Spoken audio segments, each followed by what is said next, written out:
ஒரு 13 ஆண்டு காலம் நம்ம வந்து எம்பியாக இருந்துட்டோம், போதும். இப்போ மாநில அரசியலில் நம்ம கவனத்தை செலுத்துவோம். ஒரு பக்கம் விஜயும் வந்து பிஜேபியோட வந்து முகமூடி அணிஞ்சிட்டு தான் வரான். இந்த சைடில் வந்து பார்த்திங்கன்னா வந்து அதிமுக வந்து நேரடியாகவே வருது. அப்போ இங்கே வந்து தமிழ்நாட்டை பாதுகாக்கணும், அதே சமயத்தில் தமிழ்நாட்டு வந்து உரிமைகள் மக்களுடைய வந்து உரிமைகள் பாதுகாக்கப்படணும், அதே சமயத்தில் கட்சியை வந்து பார்த்திங்கன்னா வந்து பாதுகாக்கப்படணும்.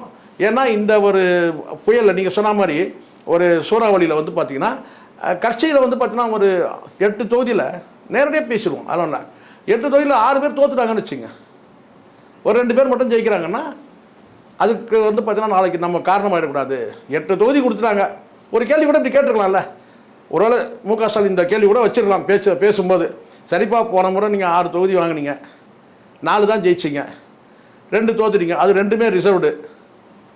அந்த வார்த்தை வச்சுருந்தா எப்படியா இருக்கும், நடந்திருக்கலாம்ல.